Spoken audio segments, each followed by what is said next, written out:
el último libro, capítulo 3 de Apocalipsis.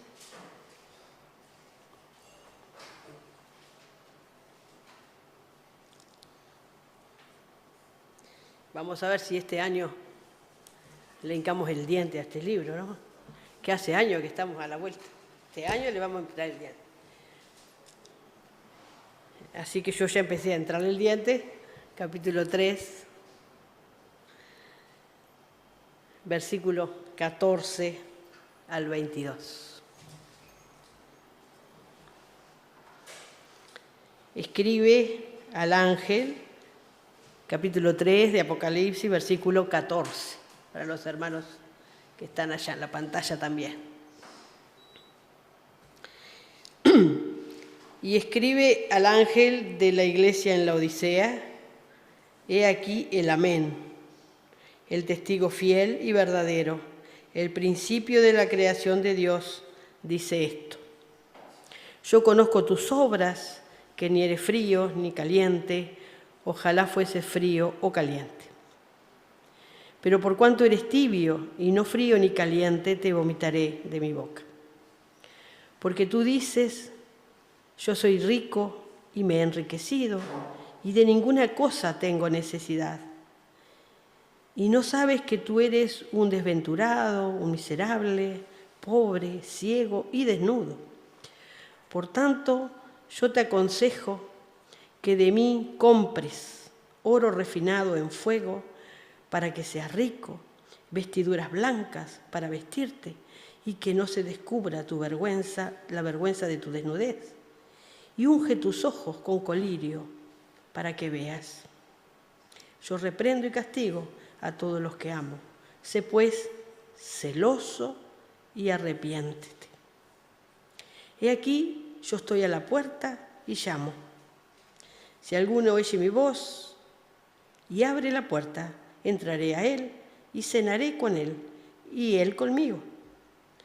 Al que venciere le daré que se siente conmigo en mi trono, así como yo he vencido y me he sentado con mi Padre en su trono. El que tiene oído, oiga lo que el Espíritu dice a las iglesias. Y aquí, bueno, para empezar, ha habido como una epidemia de fracturas, personas cercanas a nosotros, ¿no?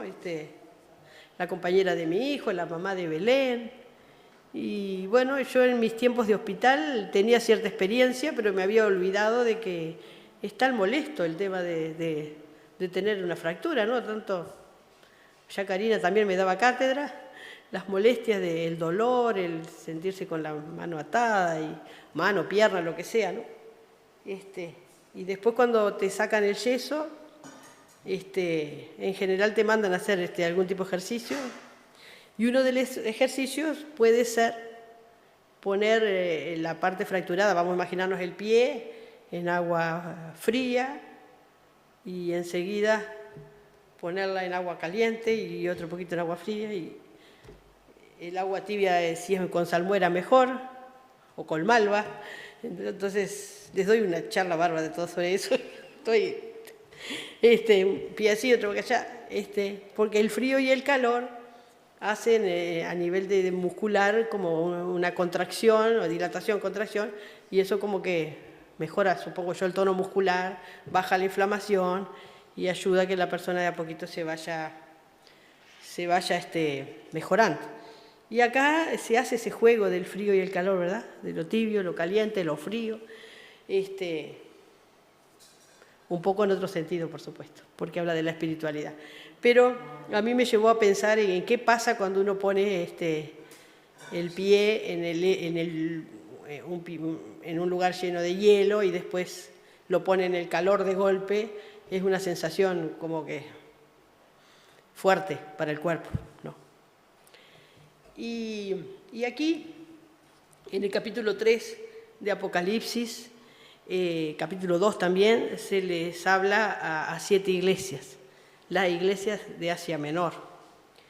El autor de Apocalipsis es Juan de Patmos, No hay un 100% de seguridad que sea el Juan de los Evangelios, el discípulo amado. No hay un 100% entre los estudiosos. Algunos dicen que sí, que es el mismo Juan, y otros dicen que de acuerdo a la escritura no tiene el mismo estilo, podría ser otro Juan. Entonces, como no sabemos bien quién es el Juan, este Juan es el Juan de Patmos, es decir, el que estuvo preso en tiempos de Domiciano en la isla de Patmos, y ahí fue donde él tuvo la revelación y después escribió este libro tan grandioso, tal vez difícil, simbólico, profético, pastoral. Juan era el pastor de las iglesias estas de Asia Menor. Se habla de 7 iglesias. De esas 7 iglesias, a todas Jesús les dice algo bueno, y también les dice en lo que han fallado.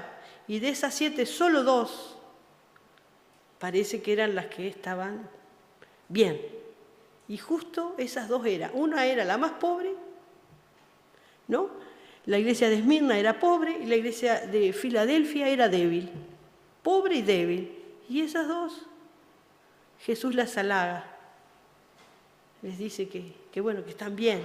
Como que las felicita, que a pesar de todo lo que les está pasando, ellas están fuertes.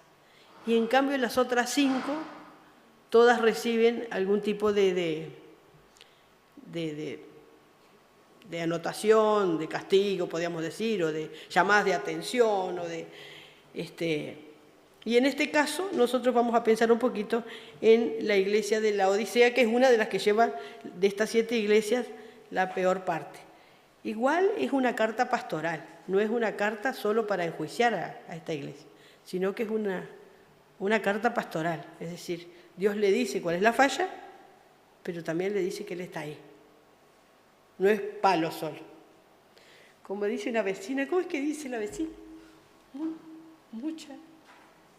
Mucha resurrección, mucha cruz y poca resurrección. Tengo una vecina que es muy graciosa, que es creyente, una señora bien morocha, chiquita, anciana, y no tiene muy buena relación con su hija. Se pelean un poco, porque esta viejita es medio fatal, así se sube arriba de los árboles, hay cosas que no debiera ir la hija.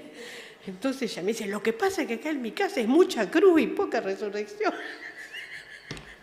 Me dio una gracia, como que la hija así como que la reta y no le da para adelante. Y acá en estos pasajes, si bien hay cruz, hay llamadas de atención, también hay resurrección, hay esperanza, hay cuestiones propositivas de parte de Dios. Me hubiese gustado esta charla empezarla por el versículo 20 y decir, vamos a hablar de que Jesús está en la puerta y llama y nos abre y quiere comer con nosotros. Pero antes dice otras cosas que tampoco podemos ignorar. Y la iglesia de la Odisea era una iglesia fuerte, era una iglesia rica, que estaba bien económicamente. En la zona de la Odisea había una industria textil fuerte, también elaboraban un colirio que parece que era muy querido para... Se me ocurre que en este tiempo no había ni hospital de ojo, ni había el hospital de ojo de Mirta, que tanto está esperando. Esperemos que este febrero Mirta, el hospital de ojo, la llame, pero no había hospital de ojos, creo que no había demasiados lentes, no sé. El tiempo de Galileo fue posterior, que fue el que trabajó mucho con lentes.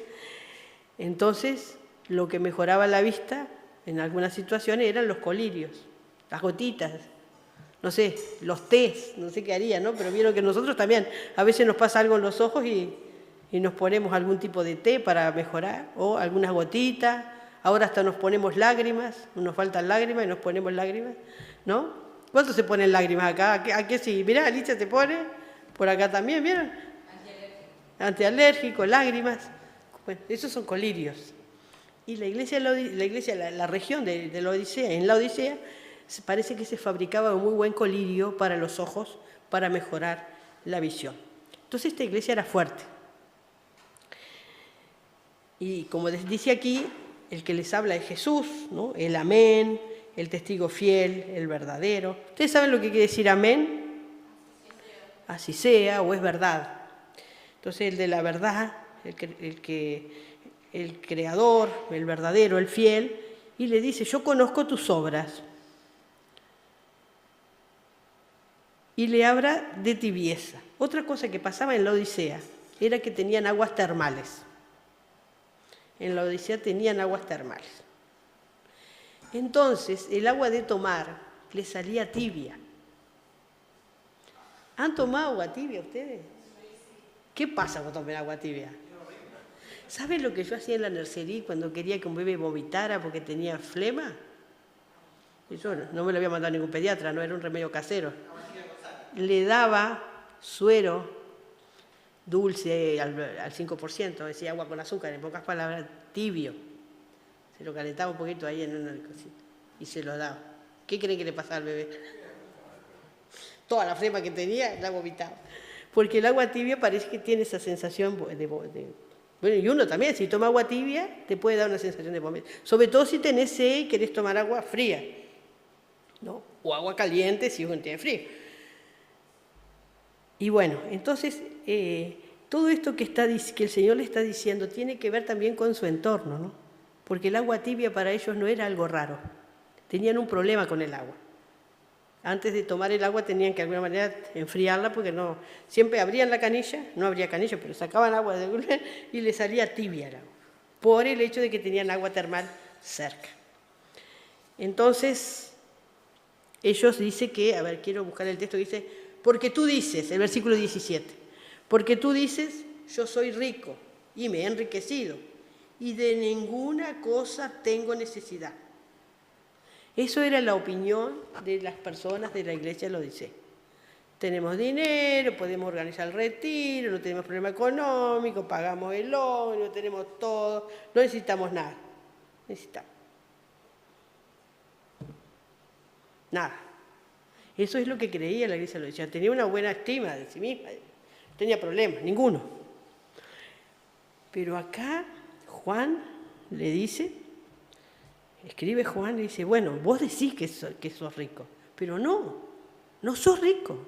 Y acá yo dividí este pasaje, para analizarlo un poquito con ustedes, en 3 partes. Primero, el diagnóstico. Ellos tenían un diagnóstico. ¿Vieron cuando uno va a un doctor y dice, bueno, a mí me pasa tal cosa? Y yo ya voy diciendo, tengo tal cosa. Pero en el médico dice, no tenés eso, tenés otra cosa. Y acá Dios le dice, vos decís que sos rico, que no tenés necesidad de nada, que todo está bien contigo, pero miren lo que le dice en el versículo 17. Eres un desgraciado, desventurado es lo contrario a bienaventurado, infeliz, digamos, ¿no? Miserable, otro sinónimo de miserable, pobre. ¿Miserable qué sería? Otro adjetivo, otro... Desgraciado, bueno, sí, desgraciado, ahí está.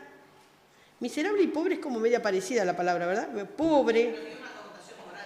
Ahí está, exactamente.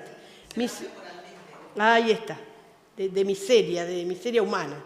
Así que fíjense, infeliz, miseria humana, pobre, ciego y desnudo.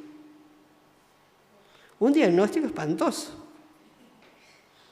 Le dieron vuelta a la moneda, la pobre gente lo decía, y dice, pero ¿y cómo? Si nosotros tenemos todo, no precisamos nada, acá la gente que precisa, nosotros le damos, nosotros somos buenas personas. Y él le dice, no. Y lo peor que le dice es lo que está arriba, dice, que no eres ni frío. ¿Qué sería ser frío? Sería en lo espiritual, es decir, no tener nada que ver con las cosas de Dios, de estar alejado de Dios, de estar desvinculado de la iglesia, podemos decir, no quiero saber nada con la iglesia, me enojé con un hermano, me fui, me enojé, no sé, no quiero saber nada con la iglesia. Frío, chao, estoy en otra cosa. Caliente, ¿qué quiere decir? Fervoroso, que me gusta venir a la iglesia, traigo amigos, predico en la puerta de la iglesia, voy allá, voy acá, no activismo solo, pero una cuestión de fervor, podríamos decir. No siempre andar por arriba y para abajo tiene que ver con ser cálido, a veces. Pero ni esto ni lo otro, sino en el medio. Y ser tibio sería como, bueno, está todo bien, acá hacemos la plancha, podemos decir, ¿no? Estoy contento con lo que hago, conforme, me desentiendo de los problemas de otras personas, capaz que podemos decir, hago la mía, que el otro se arregle. Bueno, podemos buscar varias explicaciones de lo que es ser tibio. Pero este pasaje no se queda solo con este diagnóstico tan horrible, porque ustedes imagínense, pobres los hermanos de la Odisea, si el Señor le hubiese dicho esto y después le hubiese dicho, bueno, arréglense. Después del diagnóstico viene la alternativa, viene qué vamos a hacer con esto, cómo acomodo este panorama. Y eso está en el versículo 18. Jesús les dice, recuerden que es una carta pastoral, es una carta de cuidado. Por tanto, yo te aconsejo, acá viene el remedio, andá a la farmacia, te aconsejo, que de mí compres oro refinado en fuego, para que seas rico. El oro que viene de mí es lo que te va a hacer rico.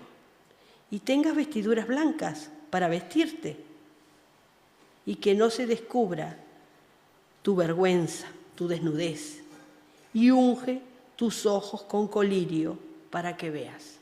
Así que le da 3 recetas. Una, que compre oro refinado en fuego, que vista vestiduras blancas y que se ponga colirio para ver mejor. ¿Qué significará esto? Yo pensé que, bueno, el comprar el oro, recuerden que los magos también a Jesús le llevaron oro, ¿no? De qué es lo que perdura, lo que permanece, lo que tiene verdadero valor, ¿no? Ahora no se compran tantas joyas de oro, pero no se compran porque es cara, pero tal vez antes era más común. No sé, en el tiempo mío de Alicia, por ejemplo, cuando uno cumplía 15 años, era bastante común que se regalaran unas pulseritas que se llamaban esclavas. No sé por qué tenían ese nombre, se llamaban esclavas. Y a alguna que le iba muy bien le regalaban 15 de esas, porque había cumplido 15 años. Y eran de oro. Entonces ponía así, 15 de esas. Ah, bueno. Bueno, muy bien. Pero por acá también festejan los 15. Bueno, bueno. Sí, bueno. Del lugar que yo vengo, donde se festejaban los 15, pero no, acá también se festejaban los 15. Era común que te regalara una pulsera. ¿Verdad, mamá, que era común que regalara una pulsera de oro o no? ¿O es una cosa...? No fue mi casa. Ah, bueno. Imposible. Bueno, muy bien. No, pero a mí, yo no sé si recibí la esclava, la verdad, pero sé que era común tener una pulserita de esa, por lo menos una, que era de oro, y tenía un valor muy importante. Ah, bueno, ahí está. Entonces era de más allá. Ah, viste, una esclava de oro. Hoy en día no puedes andar con eso. No, claro. Mirá que se te quedaba acá y a veces te quedaba para siempre la pulsera porque... Bien, bueno. ¿Pero por qué estoy diciendo esto? Porque era de oro. Y tenía el valor de que era algo que perduraba. Se le hacía un regalo a esa persona que tuviera un valor eterno, digamos, ¿no? Simbolizaba, la persona que te regalaba eso, te quería decir que te daba una cosa con un valor eterno, el oro. Y si vamos al Evangelio, al Mateo, en Sermón del Monte, Jesús dice, no hagan tesoros en la tierra donde hay orín, donde hay ladrones, donde los ladrones nos hurtan, nos roban las cosas, ¿no? Que a todos nos ha pasado en estos últimos tiempos. Te roban las cosas, esto, lo otro, ¿no? Tenés que estar con la puerta cerrada, levantar la reja, qué sé yo, todo esto, ¿no? No hagan tesoros en la tierra, sino hagan tesoros en el cielo, ¿no? Eso nos dice la bienaventuranza, el Mateo capítulo 6, versículo 20. Después, en relación a las vestiduras blancas, El Evangelio de Juan 17 dice, santificaos en la verdad, tu palabra es verdad. Es decir, las vestiduras blancas simbolizan la justicia, simbolizan la verdad y simbolizan la santidad. Una vida diferente. Es decir, los de la Odisea se tenían que poner ropas blancas, simbólicamente, ¿no? Ropas blancas. ¿Qué quiere decir esto de vestirse con la verdad, la justicia y la santidad? Y en el Evangelio de Juan nos dice exactamente eso, que lo que nos justifica es la palabra del Señor, que es la verdad. Y en Hebreos 11:27, hablando de miradas y de discernimiento espiritual, yo creo que Jesús a la gente de la Odisea no era que tenían que ir a comprar la gotita esa que vendían ellos, que era valiosa, para ver mejor, porque tenían una catarata o tenían vaya a saber, un glaucoma, un problema de visión, una infección en los ojos, lo que sea, sino que les quería decir la mirada espiritual, que nosotros le llamamos discernimiento. Cuando estamos preparando el retiro decimos, bueno, que Dios nos dé discernimiento para ver qué es lo que nosotros estamos necesitando, entonces que este retiro sea un momento de encuentro y de palabra de Dios, de discernir la palabra. Discernimiento. No la busqué en el diccionario la palabra discernimiento, pero es ver más allá de lo que se ve. Entonces en Hebreos 11:27, donde se habla de los héroes de la fe, el autor de Hebreos dice que Moisés se sostenía como viendo lo invisible. Es capaz que ese texto vamos a buscarlo, porque es muy lindo. Vamos a buscarlo porque me parece que estaba exactamente. Vamos a leerlo al texto. Está en Hebreos capítulo 11, versículo 27. Por la fe dejó a Egipto, es decir, se fue de la esclavitud a la libertad, ¿no? No temiendo la ira del rey, porque se sostuvo como viendo al invisible. Viendo al invisible. ¿Qué sería que veía Moisés? Viendo al invisible. Acá explícita como si viera a Dios invisible. Ahí está. Como viendo a Dios. Entonces, si pensamos en esto, el colirio que necesitaba esta iglesia era para ver al Dios invisible. Y el Dios invisible muchas veces está en la persona que tenemos enfrente, ¿no? Porque los seres humanos son imagen de Dios. Entonces, aquí la Odisea, como era rica y no tenía necesidad de nada, no miraba mucho a las necesidades del resto de las personas, me imagino yo, y tampoco miraba o buscaba ver al invisible. Entonces, el remedio que Dios le da a esta iglesia, lo volvemos a repetir, era comprar oro, es decir, buscar las cosas que permanecen, las cosas eternas, las cosas de Dios, esa de buscar tesoros en el cielo y no en la tierra. No quiere decir que no nos preocupemos por nuestro bienestar, no quiere decir que no nos preocupemos por tener una vida digna, no quiere decir eso, pero quiere decir qué lugar le damos a las cosas y qué lugar le damos a las cosas de Dios. Por eso lo que hace rico, según el Sermón del Monte, son las riquezas que depositamos en el cielo. Las vestiduras blancas tienen que ver con la vida apartada, la vida que hace la diferencia, no la vida de santulón, sino la vida que hace la diferencia, porque busca la verdad y busca la justicia. Y el colirio es para ver mejor, es para ver mejor. Entonces, vimos el diagnóstico, vimos la alternativa que Dios nos da, Y en tercer lugar, el versículo 20, Dios nos dice que en este caminar no estamos solos. Por eso es que nos dice que Él está en la puerta y que este proceso de discernimiento, de transformación, de búsqueda de la santidad, de buscar las cosas de arriba, Dios está, no nos deja ahí, arréglate como puedas. Nos dice, yo estoy a la puerta. Es decir, ni siquiera somos nosotros los que vamos a buscar, a golpear la puerta. No somos nosotros que vamos a buscar la puerta, es Dios que está golpeando la puerta. ¿Verdad? Hay una diferencia muy grande en este Dios cuidador. No quiero dejar de mencionar tampoco el versículo 19, aunque no nos gusta mucho, pero dice, yo reprendo y castigo a todos los que amo.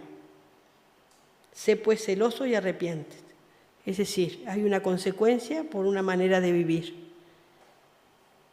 Y Dios marca el límite. Entonces, ese texto ahí, ese versículo ahí, es como si fuera una bisagra en el texto, me parece a mí.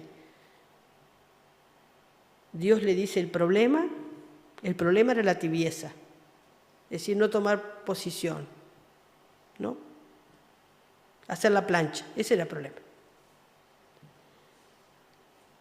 Y Dios le dice que eso que la iglesia creía que tenía todo, no es cierto, que estaba en una situación de pobreza, de, como dijimos, miseria, etcétera, etcétera. Después le dice lo que necesita para salir de esa situación. La búsqueda de las cosas de Dios, la búsqueda de una vida de santidad, de verdad y justicia, y el tener discernimiento, es decir, ver más allá de lo que vemos, ver más allá de lo que vemos, con la ayuda del Espíritu Santo.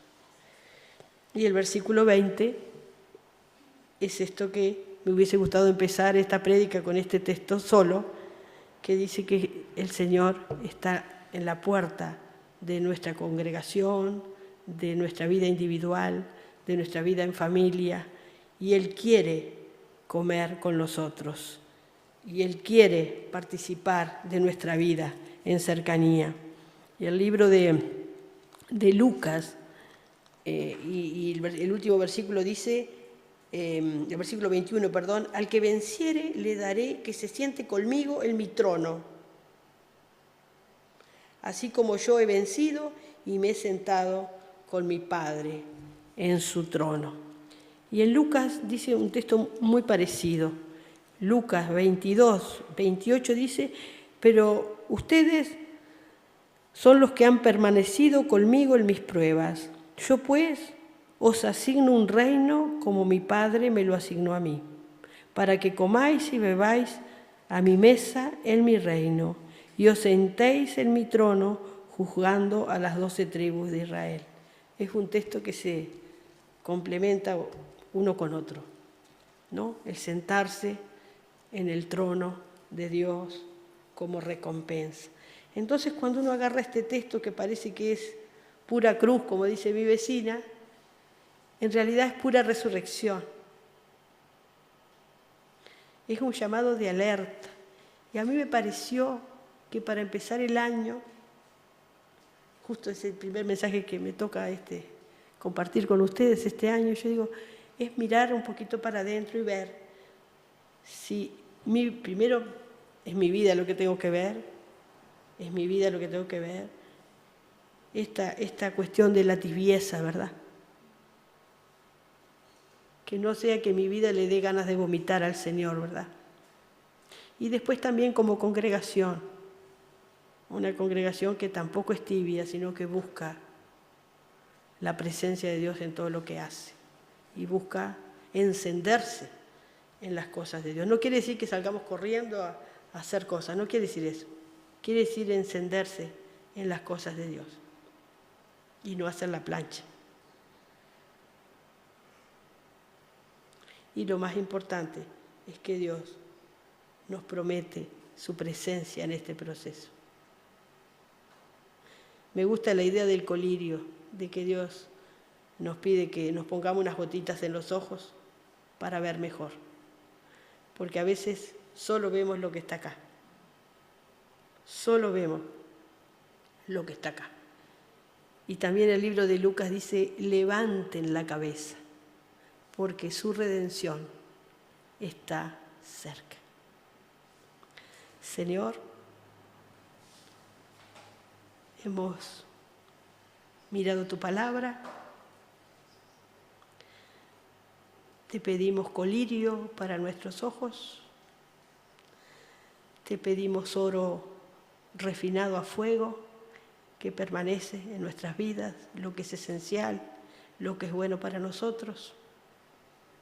Te pedimos que tú limpies nuestras vestiduras,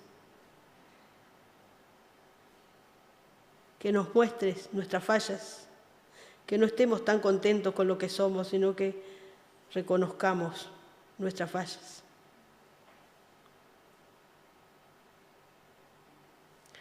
Bendice la vida de nuestra congregación, los hermanos que están con dificultades, Señor. Bendice nuestro barrio, aquí donde está esta iglesia de tantos años. Que tengamos luz y oro refinado para ofrecer. Bendecimos tu nombre, Señor, en esta mañana de enero. Amén.